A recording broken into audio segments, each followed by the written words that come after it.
ตราสนั่นตราสนั่นตราสนั่นตราสนั่นสดก๋วยเตี๋ยวเรือทำกินจะอร่อยเรือเชื่อสดก๋วยเตี๋ยวเรือตราสนั่นตราสนั่นตราสนั่นตราสนั่นสดก๋วยเตี๋ยวเรือทำกินจะอร่อยเรือเชื่อสดก๋วยเตี๋ยวเรือตราสนั่น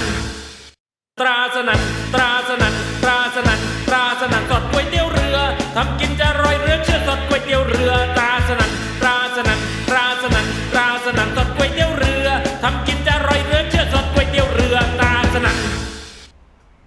สวัสดีครับวันนี้ผมลุงนันถนัดเตี๋ยวจะมาแนะนำซอสสำหรับทำน้ำซุปก๋วยเตี๋ยวเรือหรือเอาไปทำน้ำซุปชาบูก็ได้นะครับ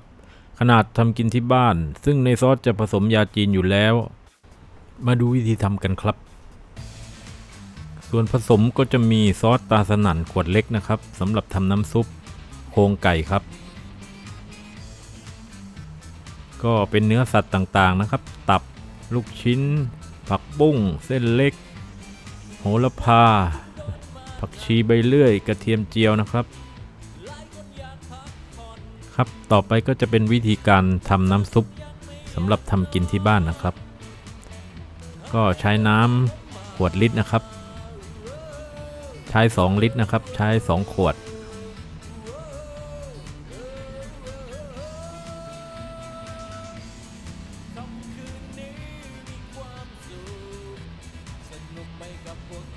ครับหลังจากเราใส่น้ำ2ลิตรเสร็จเรียบร้อยแล้วครับก็ใส่โครงไก่ครับ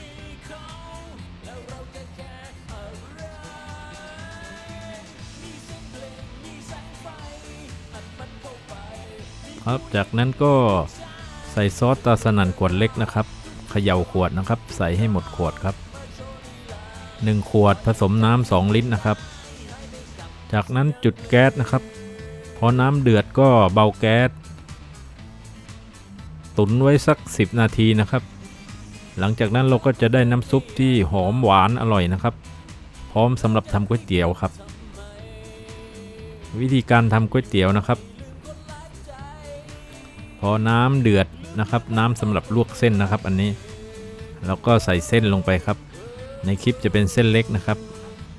ก็จะสุกง่ายครับลวกไปพอเส้นนิ่มครับเราก็ตักใส่ถ้วยครับพักไว้ครับ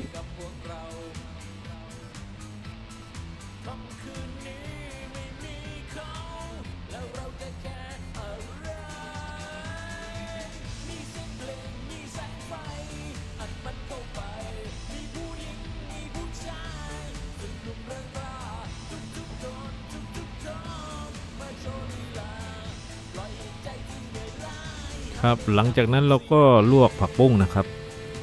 ในคลิปก็จะเป็นผักบุ้งไทยนะครับใช้สำหรับทำก๋วยเตี๋ยวเรือครับลวกพอสุกครับแล้วก็ใส่ถ้วยพักไว้หลังจากนั้นก็เอาน้ำลวกเททิ้งไปนะครับอันนี้จะเป็นน้ำซุปที่เราต้มไว้เรียบร้อยแล้วนะครับตอนแรกนะครับ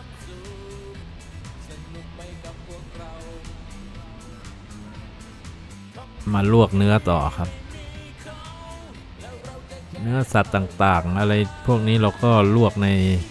น้ำซุปนะครับน้ำซุปที่เราทำตอนแรกครับ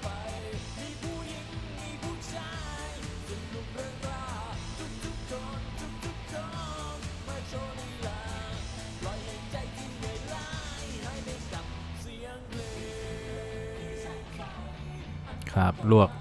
เนื้อสัตว์เสร็จเรียบร้อยแล้วเราก็ตักใส่ถ้วยครับจัดให้สวยงามครับ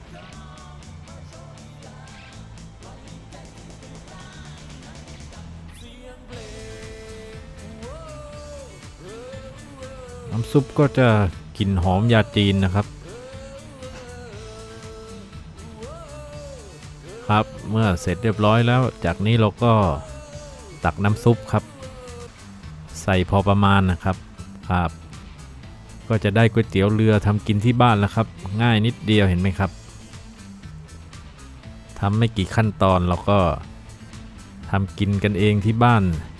กับครอบครัวได้แล้วครับก็ใส่กระเทียมเจียวแล้วก็โรยผักชีใบเลื่อยโหระพาครับก็กินกับถั่วงอกอะไรประมาณนี้ครับ ค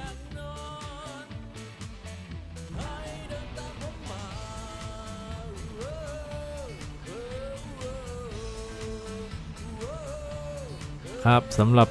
ทำชาบูก็ใช้น้ำซุปตัวนี้ได้ครับเราก็ลวกเนื้อสัตว์ต่างๆครับแล้วแต่เราจะไปดัดแปลงครับใส่ผักใส่เห็ดใส่อะไรแล้วแต่เราชอบได้เลยครับ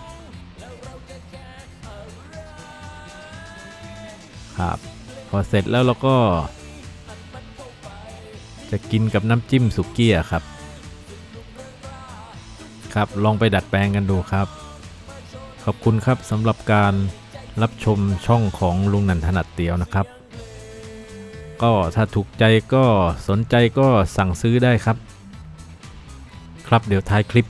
เราจะขึ้นวิธีการสั่งซื้อให้ครับก็ถ้าถูกใจกันก็ฝากกดติดตามช่องลุงนันถนัดเตี๋ยวแล้วก็กดไลค์กดแชร์กันครับขอบคุณครับ